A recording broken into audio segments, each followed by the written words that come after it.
Hey everybody, it's Wolvash. Welcome back to Valkyria Chronicles 4. Alright, last episode we liberated Rain. We got all the tanks out of the area. And now it's time to wrap up the cutscenes in that area. And then we're going to do a little bit of lore dive today.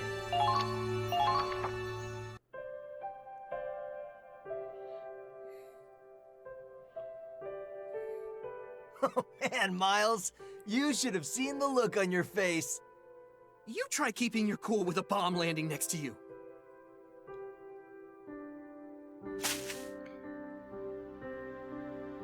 Hello? Is she coming to say sorry? Raz, Miles, come help me gather some parts we need. Can't you do that on your own? Don't be stupid, man.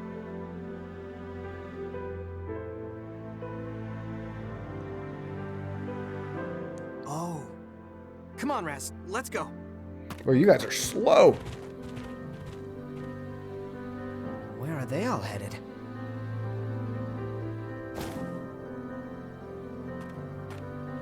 Good timing.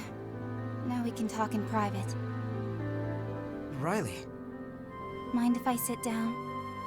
Oh, be my guest.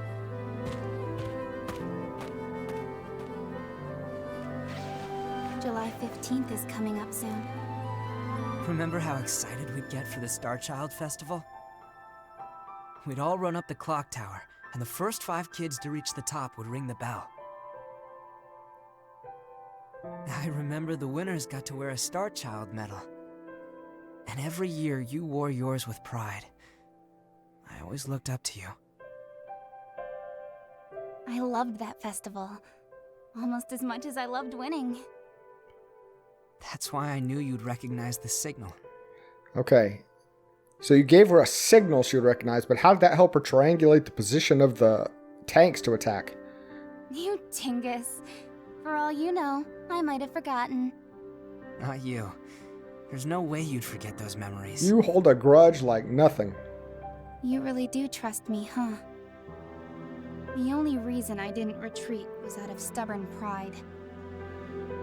I was this close to leaving you for dead, though. Honestly, I didn't think you'd find a way out. And yet, here we are. I canceled my transfer request, by the way. I'll give you another shot.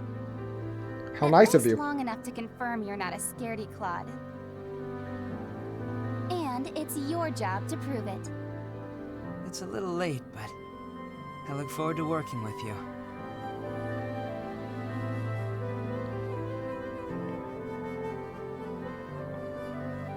It's called a handshake. You know how it works. There. Nope. Oh, yeah. Come on. Nope. Fingers out. There you go.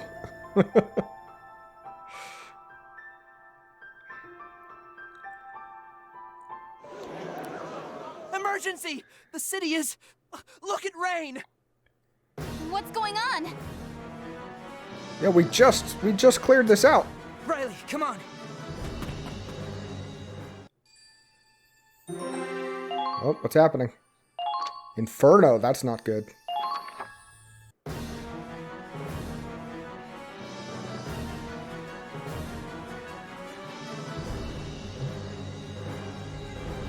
Rain is burning?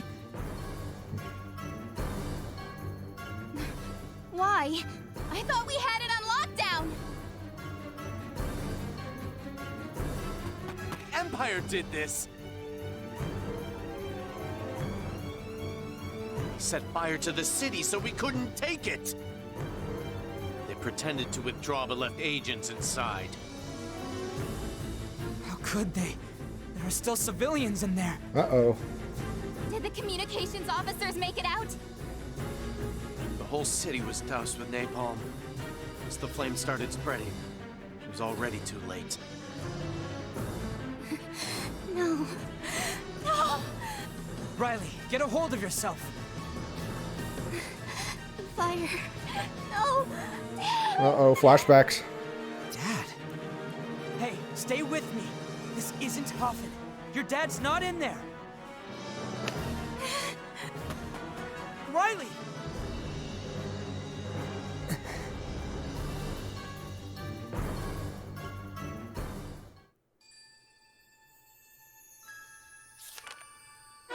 Interlude. Squad E assembles. Oh! A new episode has been added. Interlude. A skirmish has been added. A decal for the Hoffen Miller Company. Personnel has been updated. Articles have been updated. Okay.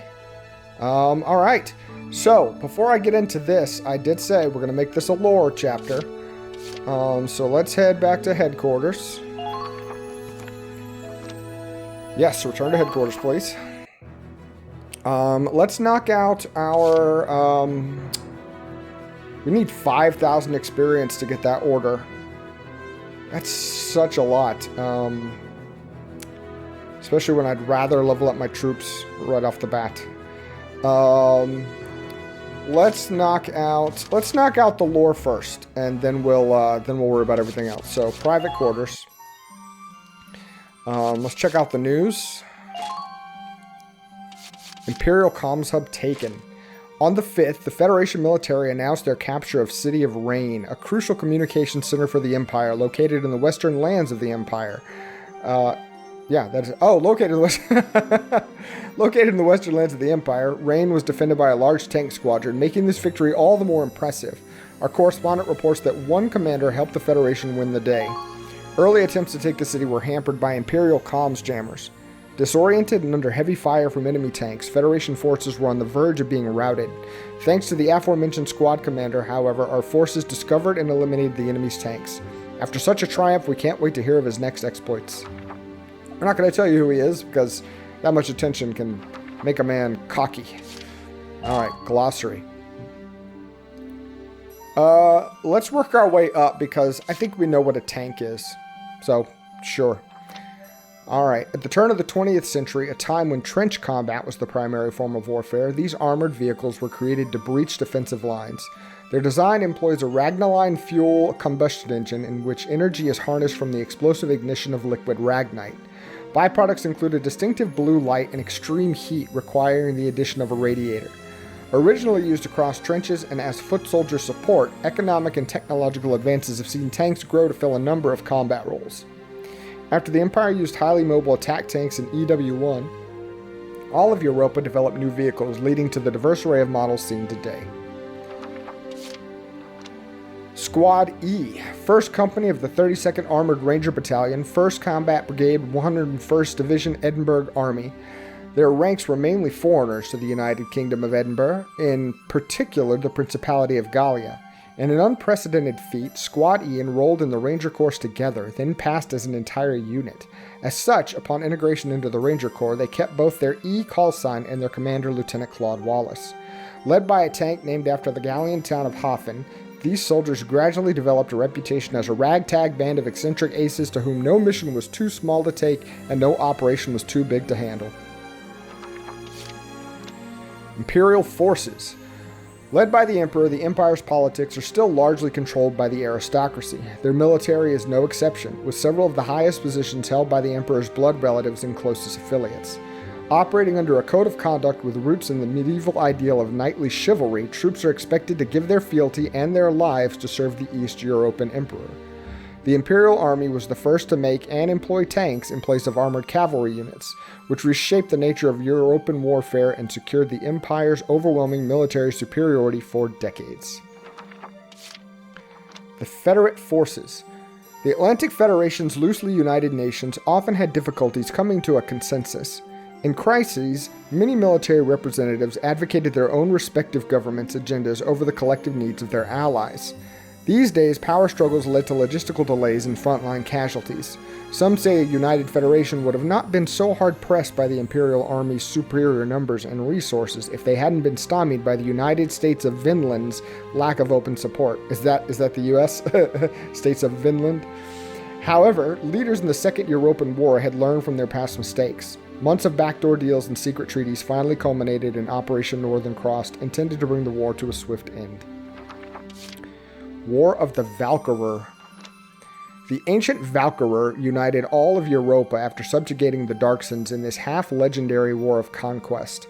By circa 30 BC, the Darcsens are said to have ravaged much of Europa, wielding the dark arts to harness their destructive potential of Ragnite in their heedless power struggles. Okay, so The whole, like, comparison to the Jews that I talked about in the first game, not this. I'm just talking about how they seem to be really ostracized and treated in Europa. That's what I'm talking about. Suddenly, an immigrant population known as the Valkyria came from the north, bearing a divine power in the form of lances and shields bathed in blue light. Using those to halt the Darcsen rampage, they brought peace to Europa, according to the inscriptions found across European ruins. In addition to unifying the land under their rule, the Valkyria are credited for the birth of modern European culture. The Second European War. Beginning as an imperial incursion into Federation land, EW2 quickly engulfed the entire continent, becoming the largest-scale war in Europa's history. Though EW1 ended in a stalemate, both powers had spent the intervening years stockpiling arms and preparing for the inevitable return to hostilities. After a 20-year pause, the Empire began the invasion anew, taking 3 of the Federation's border republics in quick succession. The Federation responded with a formal declaration of war. It wasn't long before the forces of both superpowers began to spill across the borders of the neighboring nations. Soon, all of Europa was caught up in a war that dwarfed all those in memory.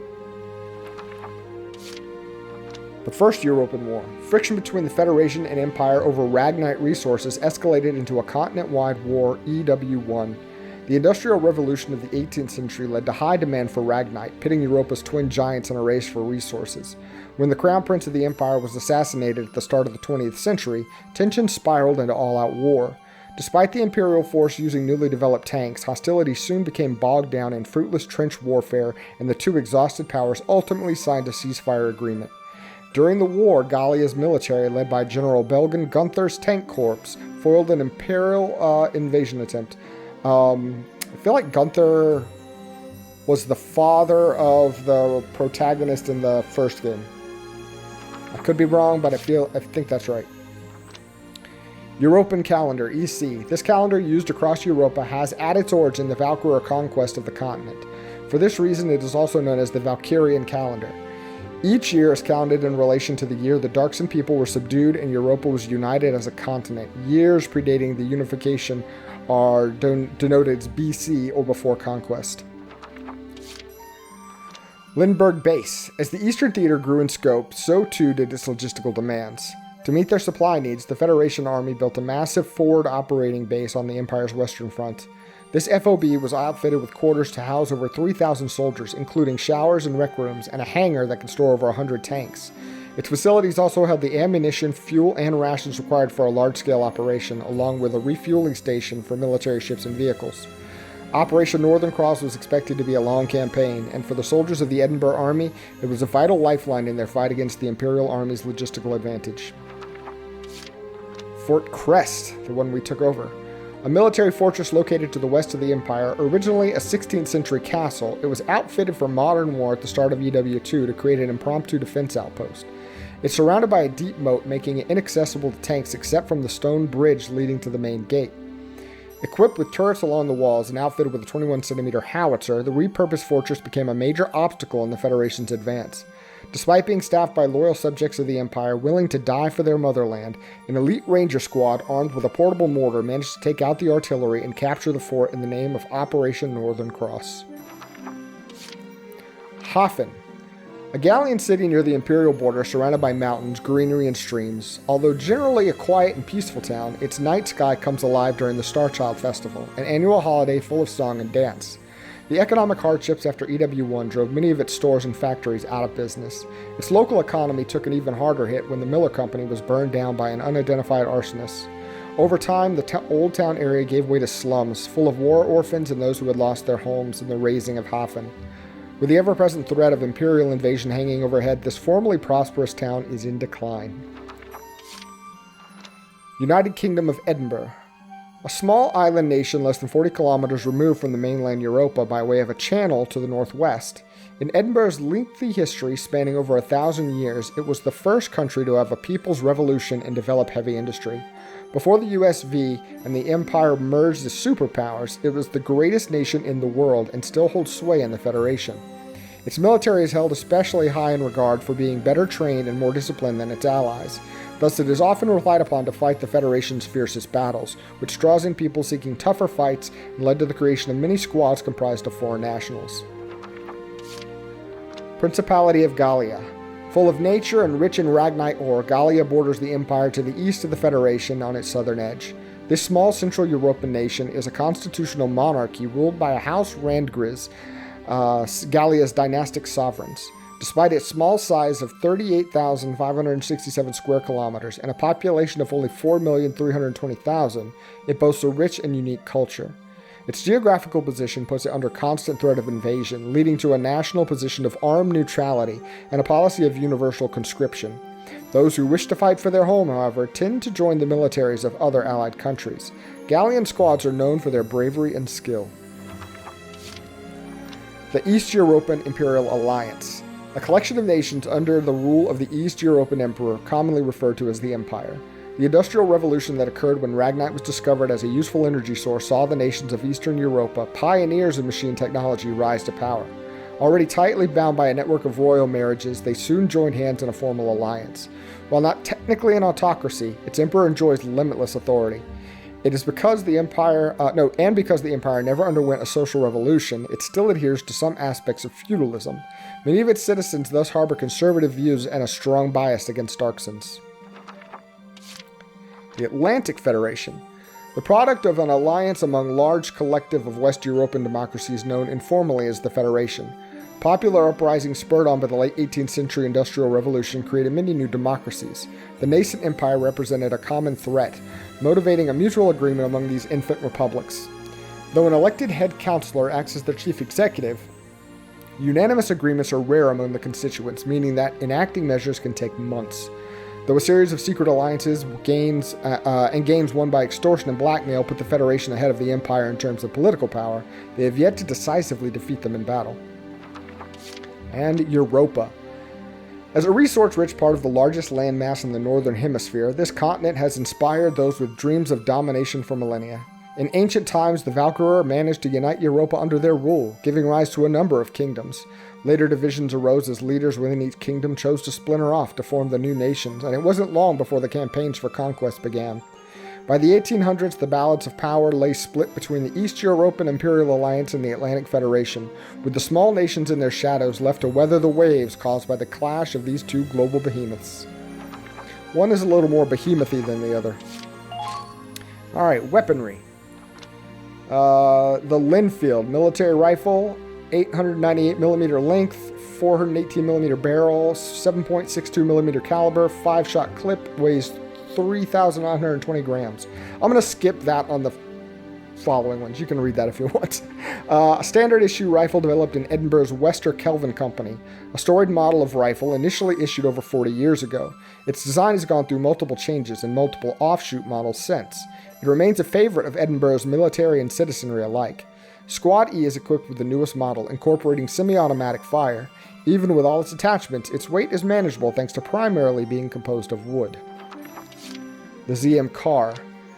It's a military rifle crafted by the Empire's top manufacturer, Zeichmeister Corp. This design successfully balances reliable firepower with light portable weight. Sturdy and reliable, it was a vital tool for the Imperial Vanguard. Its distinctive axe-like shape earned it the nickname Francisca after the throwing axes of the Middle Ages. The company itself, established by Gerhard Zeichmeister, specializes in development of explosives. The Robinson. Produced by the Walt Ordnance Company in the United States of Vinland, machine guns in EW-1 were too bulky and heavy to be portable. After the war, engineers confronted the idea of machine guns for foot soldiers, until the Robinson was created as the world's first true submachine gun.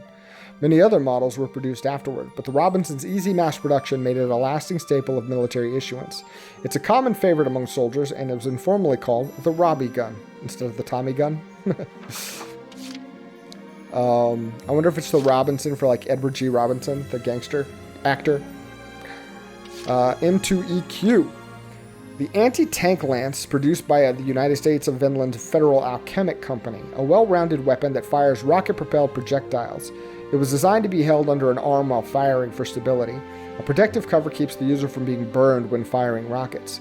Originally designed for a two-man team, it's been adjusted for individual use, aided by a development of a clip on the back. Yeah, it looks way different than the old ones. They looked like lances, like they had a point to them. The LF Wasp, the sniper. A sniper rifle made by Edinburgh's own Wester Kelvin Company. It's a bolt-action rifle boasting high accuracy compared to the other Linfield offshoots. Its original schematics are based off civilian hunting rifles. The standard issue rifle for the snipers of the 32nd Armored Ranger Battalion, LF, is an abbreviation of Linfield. Sanders. Oh, this is the mortar. The Sanders was an infantry support weapon developed by Vinland's Forest National Arms Factory. As the army could not supply an artillery vehicle for every infantry unit, this portable grenade launcher became an invaluable alternative for the soldiers on the front lines. The downscaling of the mortar size is thanks to a Ragnite compression firing device designed by Riley Miller, military engineer. Oh, look at her. Through these developments, a mortar once requiring a full team of operators can now be carried by a single soldier. So she created this, huh? F1 grenade, produced by the Valois Republic Sandiez Arms Factory. Thanks to its mass production, many were exported to other countries, including Edinburgh and Vinland, the latter of which managed to develop their own grenades based on the type F1. It's been labeled with a great number of nicknames from all the countries it's been exported to, but the popular choice seems to be calling it by fruit-based names like the pomegranate, the ragnapple, and the boomberry. Instead of the pineapple from old grenades. A VBWF. Similar in basic construction to those used elsewhere, this friction-fused hand grenade is the official standard within the Imperial Army's European territory. Though the time delay until detonation can be adjusted via the dial or screw on the side of the device, most users were hesitant to deviate from the timing that had been drilled into them over the course of training. The Hafen. An offshoot model of the Vinland-made medium tank known as the Minute. Squad E's version has been... The Minute or the Minute, I don't know. Squad E's version has been modified to Miles' specifications. It was then named the Hafen after Claude's hometown in the Principality of Gallia. Cannon rounds are stored on the side of the tank, an artifact of its outdated design. In some cases, enemy fire would ignite the rounds, causing explosions. The Hafen's modifications account for this design flaw, fortifying the tank's sides with denser armor plating. A Federate tank. Commonly known as the Minute, these make up the bulk of the Federation tank forces. Low in cost and easy to manufacture, its model was finalized just before the war's beginning. The name derives from the Minutemen, civilian soldiers in Vinland's war for independence. The gathered tanks evoked images of Vinland's amassed colonial militiamen, and to parallel their namesakes, who were said to be combat ready at only a minute's notice, the army could assemble a great number of the tanks quickly. Light tank. This is probably the European side, the Empire side. Though originally developed before the outbreak of EW2, these tanks saw considerable use throughout it. Taking the stage just as tanks began to see use as highly mobile units, able to work in conjunction with troops on foot, this model came to define the epoch. By the beginning of EW2, however, they were showing signs of age and were outclassed by Federation counterparts in terms of frontal firepower.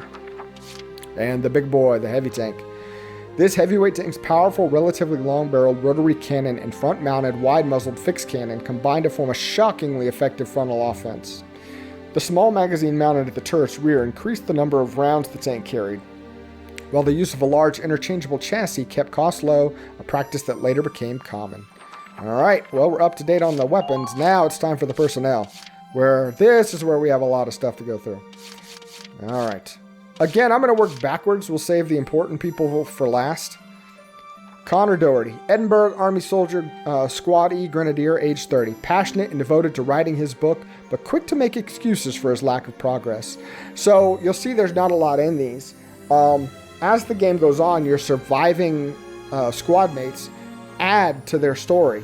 And if they die, that's part of their story. That's the end of their story, and that will be updated as well. But these will start small and will get more and more detailed as we go on. Can I tab through these, I wonder? Change outfit. Reset camera. Move model. Okay, that one works. Anyway, Neige Le Breton. Edinburgh Army Squad East. Good lord. Edinburgh Army Squad E Sniper, age 16. 16? A timid girl with confidence issues. She's easily flustered and blushes at the slightest provocation. Aladdin Ballard. Edinburgh Army Squad E Sniper, age 24. A self-proclaimed feminist and protector of women. He fights with his trusty sniper rifle, Sergeant Isabella. Rebecca Longhurst, engineer, age 24. Has a cold personality, brusque, and not much inclined to socializing with her peers around the squad. Allard Abington, age 28, engineer, age 28. A man who loves tanks with a passion. He can usually identify parts and models on sight alone. Brittany Scarlett, Lancer, age 42? Okay, she doesn't look it. She's not a day over 16. A single mother who others turn to for life advice, particularly the other younger women in the squad. Jean Matrix, Lancer, age 29. A born soldier with an incredible physique. Usually tries to solve most of her problems with brute force.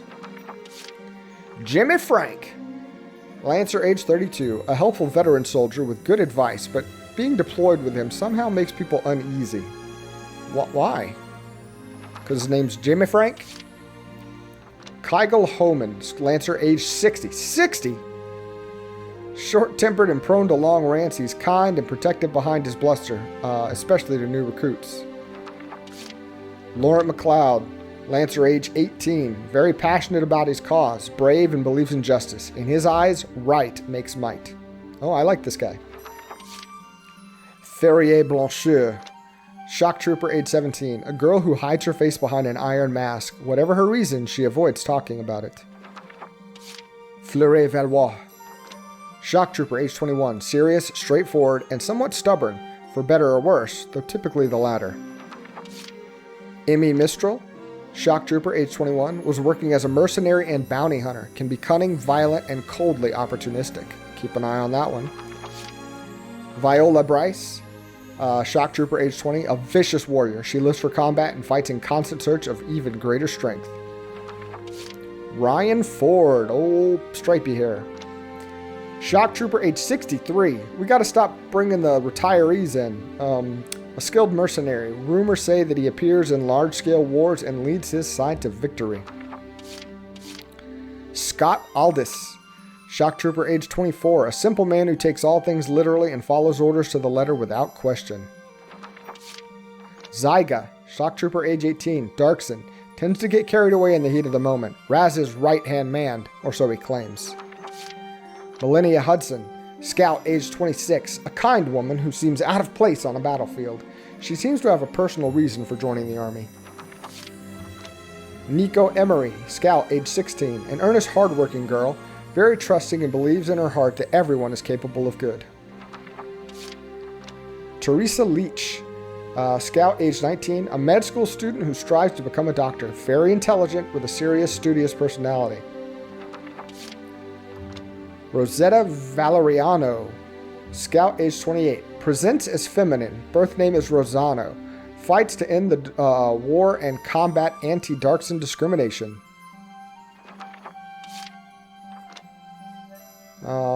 Age 43, scout, an optimistic man who rolls with the punches. Has a weakness for gambling, which has landed him in deep debt.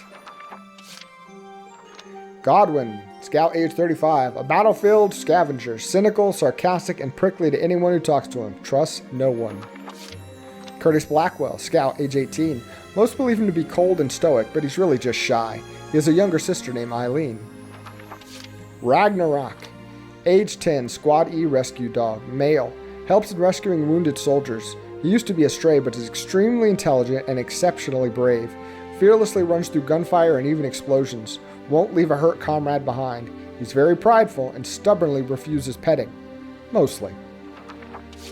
Karen Stewart, Army Corporal, age 17, Squad E medic.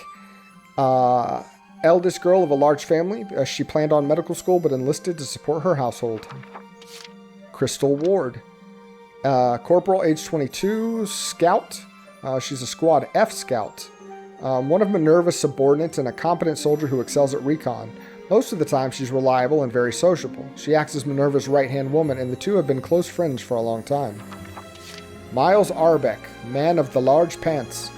Edinburgh Army Sergeant, age 20, Squad E tank operator. He's got undeniable talent when it comes to piloting and driving a tank. Alright. Minerva Victor, Edinburgh Army First Lieutenant, age 22, commander of Squad F. Appointed senior lieutenant, she holds authority over all other squad commanders. Her father, a respected army official, ensured she kept high standards for herself. She values chivalry and honor, but she can also be quite stubborn. Kai Schulen. Edinburgh Army 1st Sergeant, age 23, Squad E fireteam leader. From the city of Hafen in Gallia, loves fresh-baked bread, perhaps more than life itself. Army Sergeant, age 23, Squad E fireteam leader. From the city of Hafen in Gallia, a Darcsen. He's athletic and a very capable soldier. Riley Miller. Edinburgh Army 2nd Lieutenant, age 21, Squad E Grenadier. From the city of Hafen in Gallia. She seems to share some painful history with Claude. And Claude Wallace, Edinburgh Army 1st Lieutenant, age 22, Commander of Squad E from the city of Hafen in Gallia. Keenly attuned to changes in climate and weather. Wow, that's something really cool to learn about our main character. All right. Yes. Lore dump complete. Let's do some R&D, shall we? We got money to spend. Oh, hey, Claude. What are we building to? I don't know. Let's see. Develop equipment first. We always start. Rifles. Nothing new there. Nope. Nada. Zip. Zilch. Zero. Alright. Nothing to spend there. Oh, we looked at that too. Sorry. Tank parts, maybe? Body enhancement. We can reinforce the body. Yes, I'll take that. Bada bing, bada boom. Wow, a master. It's not a shame to use it. Attack and support. We're good. We built that. Shreds another. Nothing. Let's install that tank part.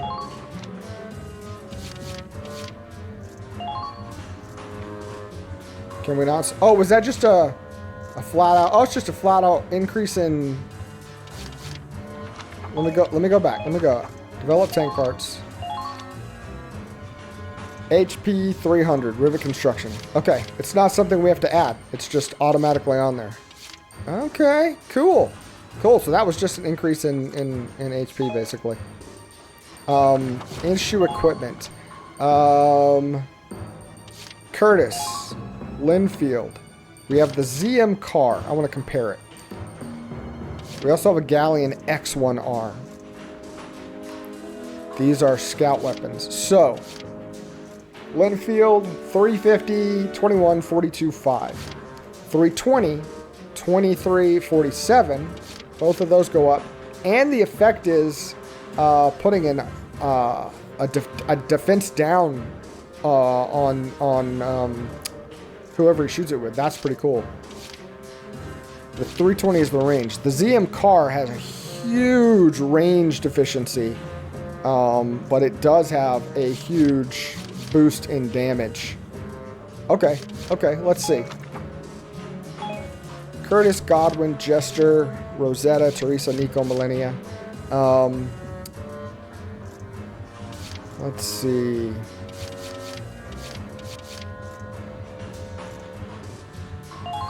Godwin seems like the type that would have the ZM car.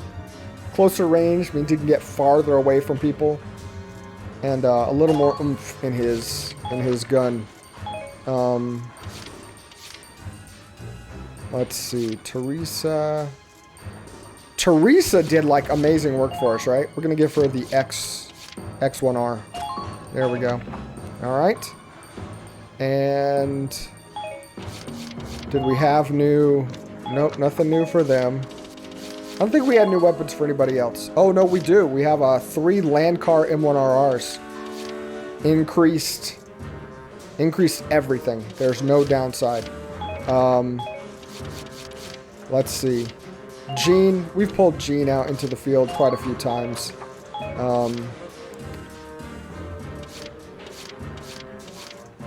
I liked Laurent. And let's bring Brittany in there as well. I like that she's a motherly figure to all the people. Okay. Kai. Same the Wasp, and that's it. Riley. Alright, we've got a Hartman MS-1R. Longer range, more damage against personnel. Loses some against armor. It's more of a mortar than against a tank. So I'm kind of cool with that.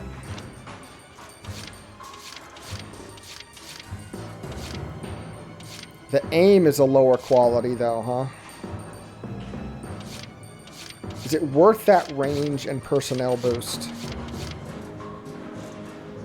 We're going to give it a shot. We'll see how it goes. Alright. Everybody's got good equipment issued. Done already? Now let's look at training. I'd rather train than spend it on orders right now. Good to see you again, Claude. Especially when we know we've got a few things that can be cooked up. What you're made of. Alright, Shock Trooper. We can get them up. Engineer. And Grenadier. We can get the Sniper up. We can get Scouts up. And Lancers. Everybody can go up. Everybody's going up. You all get a prize. Just do it! Don't yell at me. What are you, some kind of drill sergeant?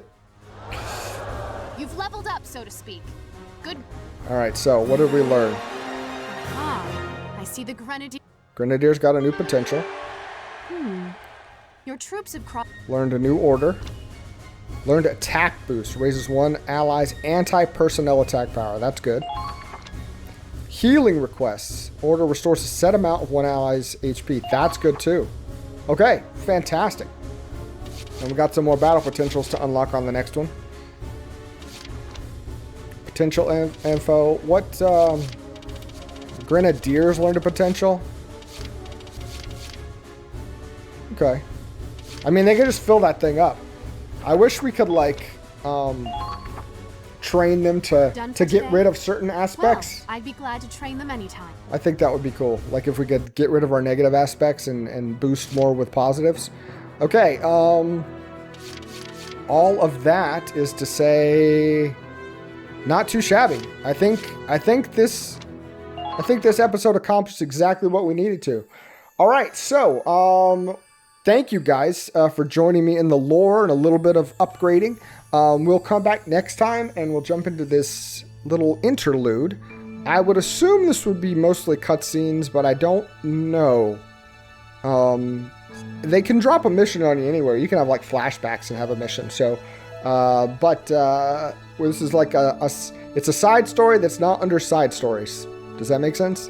Anyway, thank you for watching. Hope you enjoy this series, and I will see you next time. Take care.